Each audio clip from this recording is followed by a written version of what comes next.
بسم اللہ الرحمن الرحیم الحمد للہ۔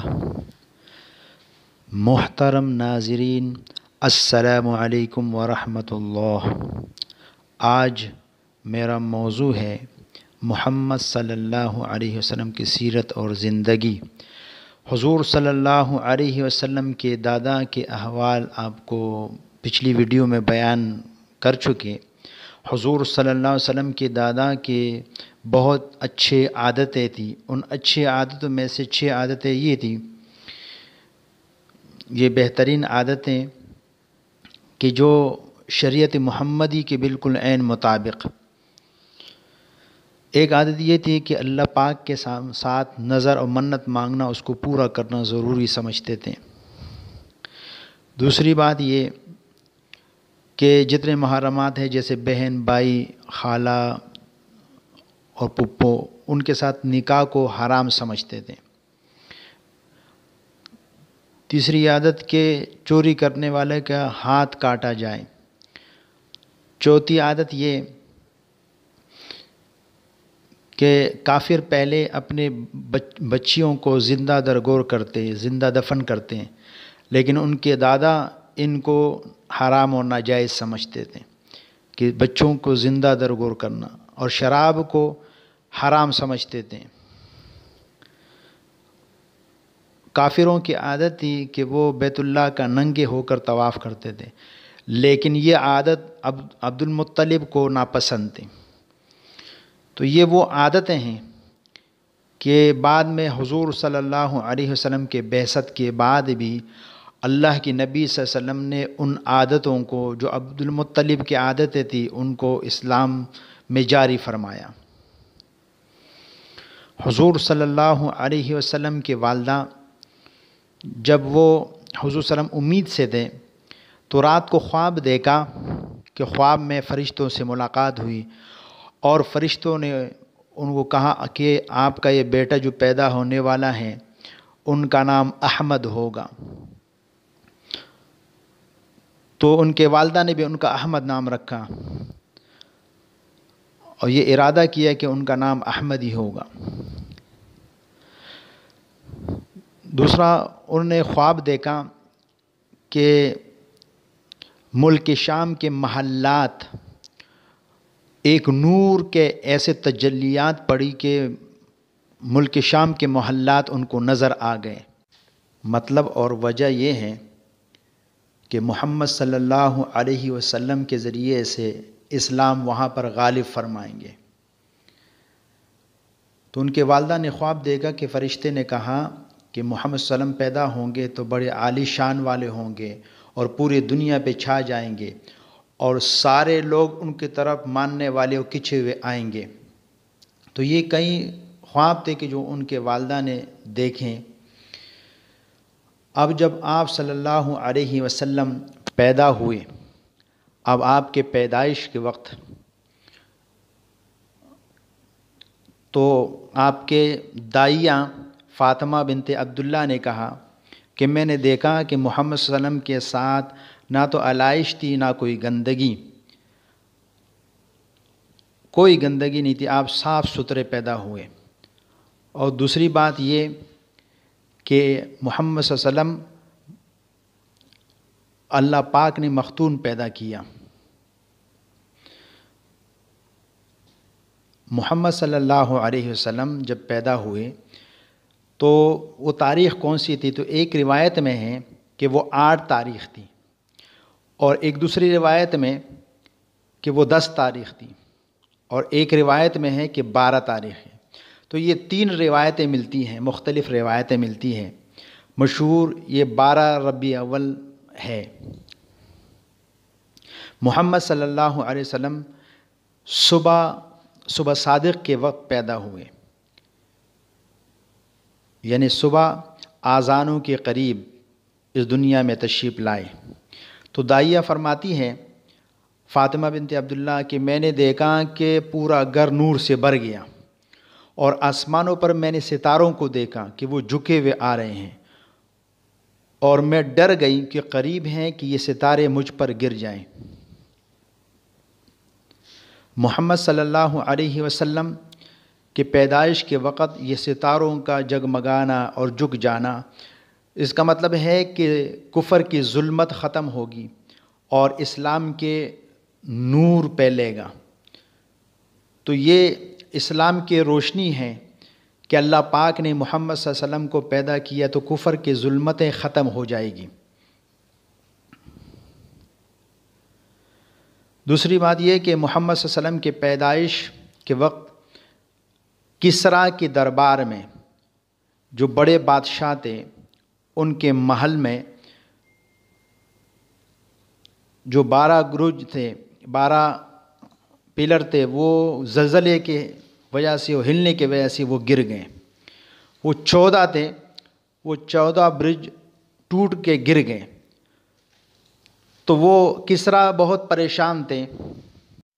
کسریٰ دربار میں گیا، اپنے وزراء کو بلایا اور جا کے دربار میں تخت پہ بیٹھ گیا اور پھر تقریر کرنے لگا اور کہنے لگا کہ میں بہت حیران ہوں کہ ہمارے محل کے یہ برج کیسے گر گئے، یہ 14 برج گر گئے، اس کی وجہ کیا ہے؟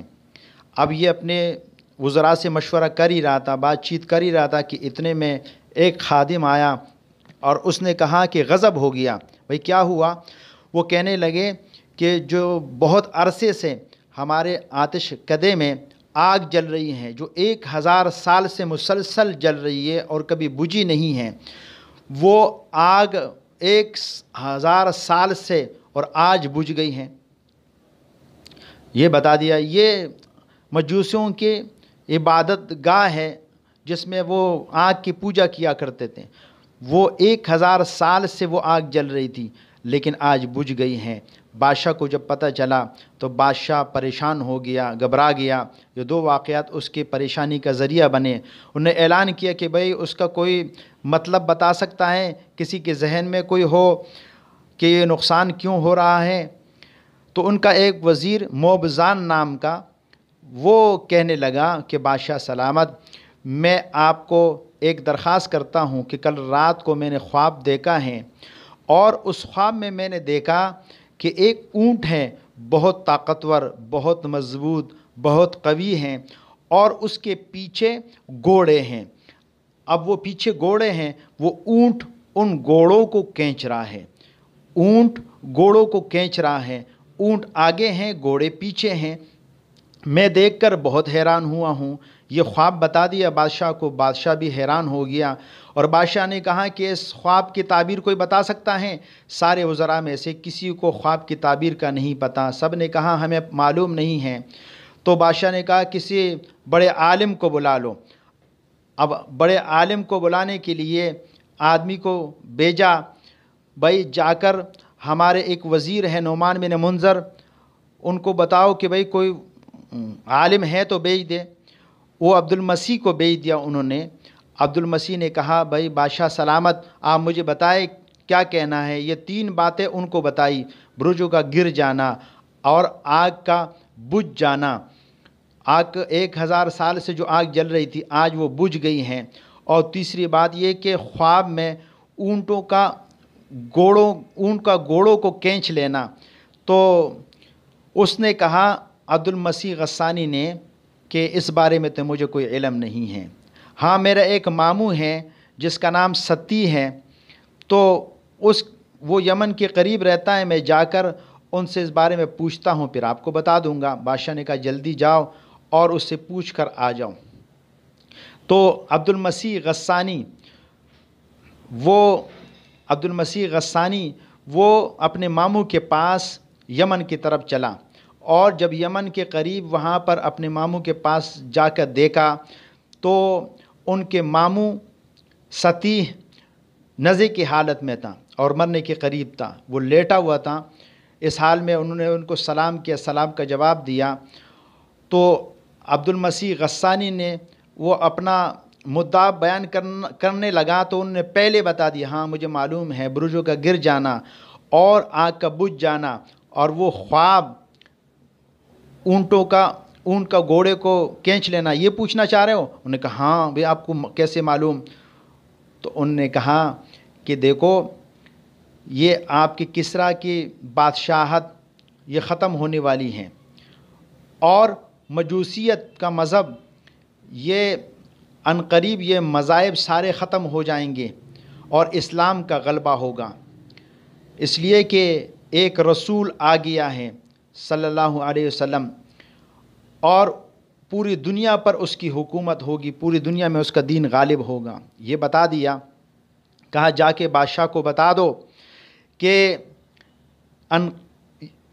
شاید ان کی حکومت کے بادشاہ 14 بادشاہ تبدیل ہونے کے بعد، گزرنے کے بعد مجوسیت کا دین اور مذہب ختم ہو جائے گا اور اسلام کا غلبہ ہوگا فارس میں۔ انہوں نے کہا اچھا 14 بادشاہ گزرنے کے بعد؟ کہا اچھا ٹھیک ہے۔ وہ جب جانے لگا تو ستی ان کا ماموں انتقال کر چکے۔ عبد المسیح غسانی بادشاہ کے دربار میں گئے اپنی سواری پر اور بادشاہ سے ملاقات کر کے اور پورے واقعات بتا دیے۔ بادشاہ نے سنا تو بادشاہ سکتے میں آ گیا۔ انہوں نے کہا 14 بادشاہ، یہ تو بہت زمانہ اس کے لیے چاہیے کہ ہو سکتا ہے 200 سال گزر جائے کہ پھر بعد میں مجوسیت ختم ہوگی، اسلام کا غلبہ ہوگا، کوئی مسئلہ نہیں ہے، مجھے کوئی پریشانی نہیں ہے۔ وہ سمجھ رہا تھا کہ بہت زمانے کے بعد ہوگا، لیکن وقت کا گزرنا اس کا کوئی پتہ نہیں چلتا کہ 4 سال کے اندر 10 بادشاہ تبدیل ہو گئے، 10 بادشاہ گزر گئے۔ 4 بادشاہ جو اور حضرت عثمان رضی اللہ تعالیٰ کی خلافت کے زمانے میں وہ بھی گزر گئے اور وہ بھی تبدیل ہو گئے۔ حضرت عثمان رضی اللہ تعالیٰ کی خلافت کے زمانے میں اسلام کا غلبہ فارس میں ہو گیا اور وہ فتح ہو گیا۔ یہ بات ختم ہو گئی۔ اب ہم آتے ہیں حضور صلی اللہ علیہ وسلم کے پیدائش، ولادت۔ جب آپ صلی اللہ علیہ وسلم پیدا ہوئے تو ان کے خاندان والے، رشتہ دار، چچا اور ان کے دادا بہت زیادہ خوش تھے۔ ان کے والدہ کو بہت خوشی تھی اور ایک دوسرے کو مبارکباد دے رہے تھے۔ آپ صلی اللہ علیہ وسلم کے چچا ابو لہب، ان کے ایک باندی تھی جن کا نام سویبہ تھا، تو انہوں نے دیکھا کہ آپ صلی اللہ علیہ وسلم کی ولادت ہو گئی تو وہ دوڑتے ہوئے اپنے مالک ابو لہب کے پاس چلی گئی اور ان کو خوشخبری سنا دی، مبارکباد دی تو کہ آپ کے بھتیجا ہوا ہے۔ تو ابو لہب بہت خوش ہوئے، اپنے شہادت کی انگلی کے اشارے سے ان کو آزاد کر دیا۔ یہ ان کے چچا یعنی آپ صلی اللہ علیہ وسلم کے یہ چچا ابو لہب یہ مسلمان نہیں ہوئے تھے، کفر پہ مرے ہیں۔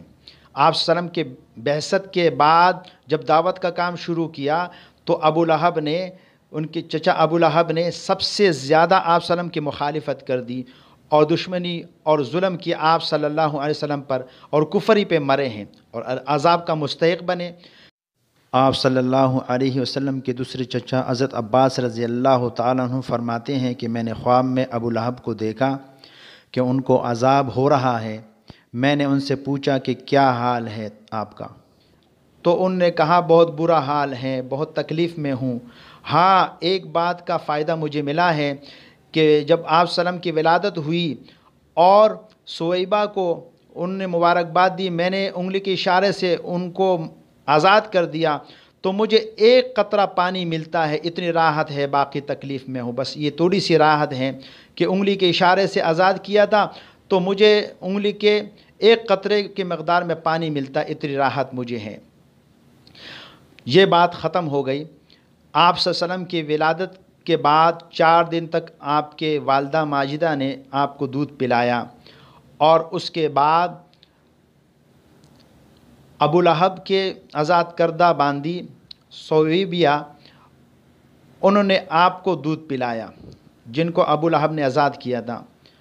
اور اسی دوران حضرت حمزہ رضی اللہ تعالیٰ عنہ حضور صلی اللہ علیہ وسلم کے چچا، وہ بھی شیرخوار بچے تھے، ان کو بھی سویبہ نے دودھ پلایا ہے۔ تو گویا کہ وہ آپ صلی اللہ علیہ وسلم کے ساتھ انہوں نے دودھ پیا تو آپ کے وہ رضائی بائی بھی ہوئے، چچا بھی ہیں، رضائی بائی بھی ہیں۔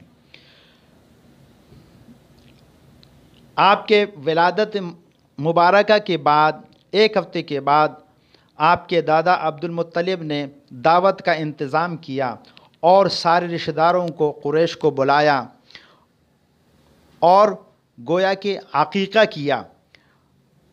گویا کہ آپ صلی اللہ علیہ وسلم کا عقیقہ ہوا اور اس میں سب رشتہ داروں کو بلا کر خوب خوشیاں منائی، خوب خوشیاں منائیں اور آپ کے دادا بہت خوش تھے. آپ کے دادا نے آپ کا نام محمد رکھا. آپ کا نام محمد رکھا تو آپ کے رشتہ داروں نے کہا کہ یہ نام تو کبھی آپ کے آبا اجداد میں کسی کا نہیں ہے، آپ کے قبیلے میں کسی کا نہیں ہے، تو یہ کیوں رکھا؟ تو آپ صلی اللہ علیہ وسلم کے دادا نے کہا کہ اس بچے کے تعریف ہوگی پوری دنیا میں اور بزرگزیدہ بندہ ہے، اور محمد کا مطلب ہی یہ ہے کہ جس کی بار بار تعریف کی جائے. فرمایا کہ جب یہ حمل میں تھے آپ صلی اللہ علیہ وسلم تو میں نے خواب میں دیکھا کہ یہ معمولی بچہ نہیں ہے، بہت بابرکت بچہ ہے. تو آپ صلی اللہ علیہ وسلم ایک ہفتے کے بعد عربوں کے دستور کے موافق، کہ عربوں کی عادت تھی کہ وہ ہفتہ 10 دن کے بعد گاؤں والے وہ شہر میں آتے اور اس شہروں کے بچوں کو لے لیتے، ان کو دودھ پلاتے تھے. تو یہ شہر والے یہ اپنے بچوں کو ان گاؤں والوں کے حوالے کرتے، وہ گاؤں والے ان کو لے جاتے ہیں وہاں پہ. اور اس کی وجہ یہ ہے کہ گاؤں والے فصیح اور بلیغ عربی بولتے تھے، تو یہ بچے ان سے یہ عربی فصیح اور بلیغ سن کر سیکھ لیتے تھے. دوسری بات یہ کہ گاؤں کا آزادانہ پاکیزہ ماحول میں پرورش پائے. اور تیسری بات یہ کہ گاؤں والے عورتیں بہت طاقتور ہوا کرتی تھی، تو یہ بچے ان کا دودھ پی کر یہ بھی طاقتور ہو جاتے ہیں. تو ایک قبیلہ ہے بنو سعد، یہ قبیلے والے مکے میں آتے تھے اور مکے کے قریش کے بچوں کو لے کر جاتے تھے. تو یہ سارے عورتوں اپنی سواریوں پر سوار ہو کر یہ ہر سال اس طرح کرتے تھے کہ سواریوں پر سوار ہو کر مکے آتے ہیں اور یہاں سے بچوں کو لے جاتے ہیں اور 2 سال تک دودھ پلانے کے بعد واپس کر دیتے تھے. تو بنو سعد کے عورتیں ابھی بھی جو ہے مکے آنے لگی. ان میں ایک عورت حلیمہ سعدیہ نام کا، وہ بہت غریب تھی اور ان کا ایک شیرخوار بچہ بھی تھا. ان کے شوہر بھی ساتھ ہیں اور وہ یہ تینوں اپنی اونٹنی پر سوار ہیں، لیکن اونٹنی بہت کمزور اور لاغر ہیں. باقی قافلے والوں کے گھوڑے اور سواریاں تو تیز دوڑ رہی ہیں، لیکن حلیمہ سعدیہ کی اونٹنی بہت کمزور اور بہت لاغر ہیں.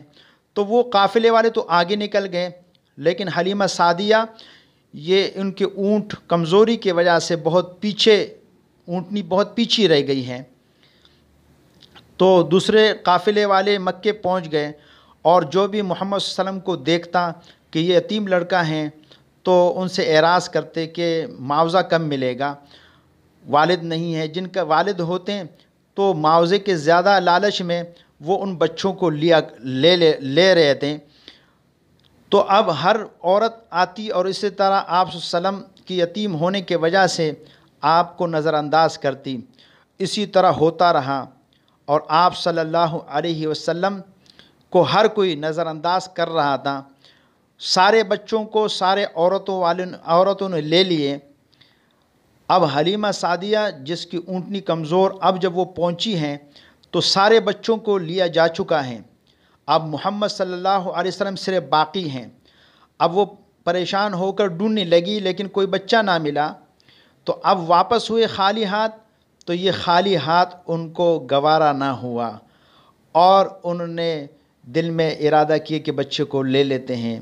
حلیمہ سعدیہ نے دل میں یہ سوچا کہ اس بچے کو لوں گی تو اللہ پاک اپنی رحمتوں کا نزول کریں. امید ہیں کہ ان کے والد کے انتقال اور یہ یتیم بچہ ہیں، تو اللہ پاک نے ان کے اس ارادے کو قبول فرما دیا اور بچے کو لے لیا. اب یہ مکے ہی میں ہے، مکے میں ٹھہرے ہوئے ہیں کہ برکتوں کو نزول شروع ہو گیا. وہ فرماتی ہیں حلیمہ سعدیہ کہ میرا دودھ بہت کم تھا اور میرا بیٹا جب میرا دودھ پیتا تھا تو اس کا پیٹ نہیں بھرتا تھا اور وہ رونے کی وجہ سے، بھوک کی وجہ سے روتے تھے. لیکن اب محمد صلی اللہ علیہ وسلم کو جب میں نے لیا تو دودھ اتنا زیادہ ہو گیا کہ میرا بچہ بھی دودھ پیے اور آپ صلی اللہ علیہ وسلم بھی دودھ پیے اور دونوں کا پیٹ بھر جائے، دونوں کے لیے کافی ہو جائے۔ تو حلیمہ سعدیہ نے آپ صلی اللہ علیہ وسلم کو لیا اور دائیں طرف آپ کو دودھ پلانے لگی اور آپ صلی اللہ علیہ وسلم نے دودھ پیا۔ پھر حلیمہ سعدیہ نے بائیں طرف کیا تو بائیں طرف آپ صلی اللہ علیہ وسلم دودھ نہیں پی رہے، سیدھی طرف دودھ پی رہے ہیں لیکن الٹے طرف دودھ نہیں پی رہے، گویا کہ آپ صلی اللہ علیہ وسلم اعراض کر رہے ہیں اپنے بھائی کے لیے، اپنے بھائی کا حصہ سمجھ کر اس طرف سے دودھ نہیں پی رہے۔ تو دونوں کا پیٹ بھر گیا، وہ فرماتی دونوں کا پیٹ بھر گیا، میں بہت حیران ہوئی۔ تو اپنے کل دوسری دن روانگی کی ترتیب بنی اور سارے قافلے والے کوچ کرنے لگے، تو اپنے شوہر اور اپنے بیٹے کے ساتھ اور آپ صلی اللہ علیہ وسلم کے ساتھ یہ 4 افراد اس اونٹنی پہ بیٹھ گئے۔ لیکن اونٹنی کو ہوا کیا کہ اونٹنی بہت تیز دوڑنے لگی اور اتنے تیز دوڑی کہ قافلے والوں کو پیچھے چھوڑ دیا۔ اب یہ قافلے والے پیچھے رہ کر عورتیں آواز دینے لگی کہ حلیمہ سعدیہ، یہ آپ کی وہی اونٹنی ہے جس پر چل کر آئی تھی کیا، یا نئی اونٹنی ہے؟ حلیمہ نے کہا اونٹنی تو وہی ہے لیکن برکت والا بچہ اس پر سوار ہے، اس لیے اللہ پاک نے برکت عطا فرما دی ہیں۔ سارے عورتیں حیران ہو گئی کہ یہ وہی اونٹنی ہے، اتنی تیز دوڑ رہی ہیں، گولی کے مانند وہ اونٹنی چلی گئی اور اپنے مقام تک پہنچ گئی۔ حلیمہ سعدیہ کہتی ہیں کہ ہمارے گھر کے اندر آپ صلی اللہ علیہ وسلم کی وجہ سے نور سے چمکنے لگا اور برکتوں کو نزول ہوا اور سارے گھر میں خوشیوں کا دور دورہ۔ تو صبح کو ہم اپنے بکریاں چرانے کے لیے بیچ دیتے، شام کو جب بکریاں آتی تو پیٹ بھرا ہوا ہوتا اور دودھ سے ان کے تن بھرے ہوئے ہوتے۔ ہم دیکھتے تو حیران ہو جاتے کہ یہ کیا معجزہ ہے کہ پہلے تو ایسا نہیں ہوتا تھا کہ جب یہ بکریوں کو ہم دیکھتے تھے تو ان کے تن جو ہے وہ سکڑے ہوئے ہوتے تھے، دودھ نہیں ہوتا تھا اس میں، اور اب دودھ سے تن بھر گئے ہیں۔ تو کہا کہ چراگاہ میں گھاس بھی نہیں تھا، لیکن یہ بکریاں صبح سے شام تک جب آتی تو پیٹ دسے ہوتے، لیکن اب کیا ہوا کہ پیٹ بھرے ہوئے ہیں اور دودھ سے تن بھی بھر گئے ہیں۔ تو حلیمہ سعدیہ نے اپنے شوہر سے پوچھا کہ یہ کیا بات ہے؟ تو شوہر نے کہا کہ آپ نے پہلے ارادہ کیا تھا کہ بچے کو لے رہی ہوں تاکہ اللہ کی برکتیں آ جائیں، تو اللہ نے برکتیں دے دی ہیں اور محبت کا اظہار کیا بچے کے ساتھ۔ اب دونوں میاں بیوی آپ صلی اللہ علیہ وسلم سے محبت کرنے لگے اور اسی طرح ہوتا رہا 1 سال 2 سال، لیکن اس کے بیچ میں ہر 6 مہینے کے بعد آپ صلی اللہ علیہ وسلم کو ان کے گھر والوں سے ملانے کے لیے لے کر جاتے مکے، وہ دیکھتے، اس کے بعد واپس لے کر آتے، پھر 6 مہینے کے بعد، اور اسی طرح آتے جاتے ہر 6 مہینے کے بعد وہ اپنے گھر والوں کے ساتھ ملانے کے لیے لے کر جاتے۔ 2 سال گزر گئے تو دودھ کو چھڑایا گیا۔ اب حلیمہ سعدیہ نے مکے میں جا کر آپ صلی اللہ علیہ وسلم کے والدہ کے پاس جا کر، اور دل میں تو یہ ارادہ ہے کہ برکتیں نازل ہو رہی ہے، والدہ کو نہیں بتایا، بس یہ کہا کہ آپ اگر چاہیں تو اس بچے کو ہمارے پاس اور ٹھہرانے کی اجازت دے دیں تو ہم بعد میں اس بچے کو واپس کریں گے۔ منت کرنے لگی کہ ہماری خوشی اسی میں ہے، ہم اس سے محبت کرتے ہیں۔ تو والدہ نے اجازت دے دی اور حلیمہ سعدیہ اس بچے کو لے کر آئی اور ہر 6 مہینے کے بعد والدہ سے ملانے کے لیے لے کر جاتی تھی، اور اسی طرح 4 سال ایک روایت میں، اور ایک روایت میں ہے کہ 5 سال گزر گئے کہ آپ صلی اللہ علیہ وسلم حلیمہ سعدیہ کے پاس ہیں اور آپ صلی اللہ علیہ وسلم چرنے پھرنے لگے۔ تو آپ صلی اللہ علیہ وسلم کے ایک بہن تھی، حلیمہ سعدیہ کے ایک بیٹا اور ایک بیٹی ہے۔ بیٹی کا نام شیمہ ہے۔ تو یہ آپ صلی اللہ علیہ وسلم کے رضائی دودھ شریک بہن بھائی ہیں۔ تو اب 4 سال یا 5 سال کے بعد آپ صلی اللہ علیہ وسلم اپنے بہن بھائیوں کے ساتھ بکریاں چرانے کے لیے چراگاہ میں جنگل کی طرف جاتے تھے، اور اسی طرح یہ ہوتا رہا کہ ایک دن ایسا ہوا کہ ان کے رضائی بہن اور بائی نے دوڑتے ہوئے اپنے گھر کے طرف آئے اور چیخنے لگی، اپنے والدہ کو پکارا اور سانس پھولا ہوا ہے، اور والدہ نے پوچھا کیا ہوا؟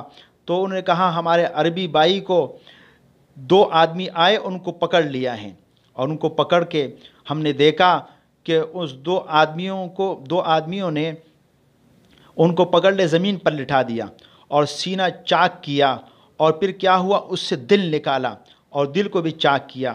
ہم دیکھتے رہے تو ہم ڈر کے مارے آپ کے پاس آئے ہیں۔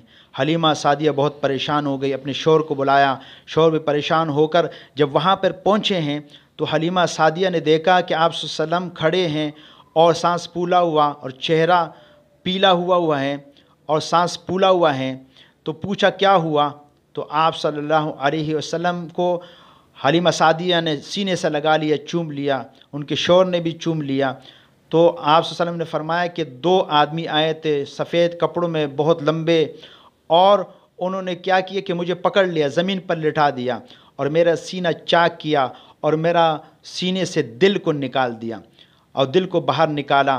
ان میں سے ایک آدمی نے ایک تش کو پکڑا ہوا ہے، اور اس تش کے اوپر ایک کپڑا ہے، ریشم کا بہترین کپڑا ہے، اور اس کپڑے کے اندر برف کے ٹکڑے ہیں۔ تو آپ صلی اللہ علیہ وسلم نے فرمایا کہ انہوں نے میرا دل کو نکال دیا، اور وہاں پر خون کا ایک ٹکڑا جو کالا سا تھا ان کو نکال کر پھینک دیا اور کہا یہ شیطان کا حصہ ہے۔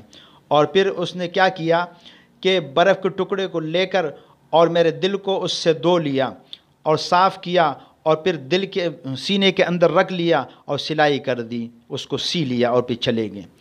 تو حلیمہ سعدیہ نے جب دیکھا آپ صلی اللہ علیہ وسلم کے سینے کو تو زخم کے کوئی آثار ہی نہیں ہیں، زخم بھر گیا، ناخون کے کوئی آثار ہیں، ہاں سلائی کے چھوٹے چھوٹے نشان باقی ہیں، باقی خون کے کوئی اثر ہی نہیں ہیں۔ تو حلیمہ سعدیہ بہت پریشان بھی ہو گئی اور سوچنے لگی، یہ وہم کرنے لگی کہ اس بچے پر جن کے آثار ہیں، کہ جنہوں نے حملہ کیا ہے۔ اپنے شوہر سے کہا کہ اس پر جنہوں نے اثر کیا ہے تو مجھے اپنے پاس ٹھہرانا خطرے سے خالی نہیں لگتا، ان کے والدہ کے پاس لے کر جاتے ہیں۔ مکہ گئے اور آپ کے والدہ کو سارا قصہ بتا دیا اور اپنا گمان بھی ظاہر کیا کہ مجھے لگتا ہے اس پر جن نے اثر کیا ہے۔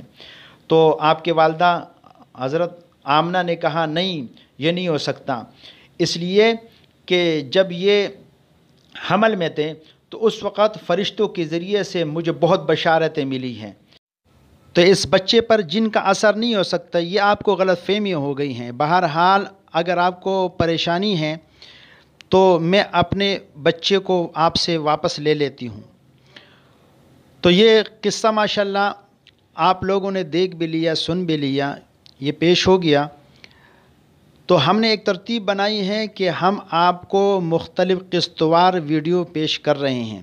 ان میں سے جو ویڈیو آپ کو پیش کر دی اس کا عنوان آپ صلی اللہ علیہ وسلم کے حیات طیبہ، آپ صلی اللہ علیہ وسلم کے دادا کے احوال، آپ کے پیدائش اور رضاعت کا زمانہ، یہ آپ کو پیش ہو گیا، اور بھی انشاءاللہ ویڈیو آتے رہیں گے، آپ انتظار کرنا، دیکھتے رہنا۔ السلام علیکم ورحمۃ اللہ وبرکاتہ۔ مولانا اسرار صاحب نے جو سماج سے محروم کے ترجمان ہیں بیان فرمایا، بہت اچھا لگا اور بہت محظوظ ہوئے۔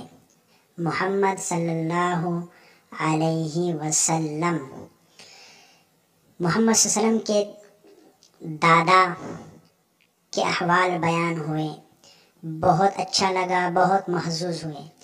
آپ سب سے درخواست یہ ہے کہ آپ اس کو لائک کریں اور سبسکرائب کریں اور بیل کا بٹن دبا دیں۔ دوسری بات یہ کہ یہ صرف ویڈیو نہیں ہے بلکہ آڈیو بھی ہیں، تاکہ سماج سے معذور کے والدین، بہن، بھائی، عزیز اقارب بھی اس بیان سے سن کر فائدہ اٹھائیں۔ تو اس میں دونوں چیزیں ہیں، تو اس سے بہت فائدہ ہوگا انشاءاللہ۔ دوسری بات یہ ہے کہ آپ اس کو شیئر کریں، خوب شیئر کریں، دوسروں کو بتائیں تاکہ دین آگے لوگوں تک پہنچ جائیں۔ عام طور پر لوگ فلموں کے وغیرہ وغیرہ ویڈیو کو شیئر کرتے ہیں تو اس کا کوئی فائدہ نہیں بلکہ نقصان ہے، اور اس کا تعلق بھی دنیا کے ساتھ ہے۔ اب دین کی ویڈیو اگر ہم شیئر کریں گے، لائک کریں گے اور ویڈیو آتے رہیں گے تو اس کا فائدہ بھی ہوگا، باعث اجر بھی ہوگا۔ تو آپ سب انشاءاللہ خوب شیئر کریں۔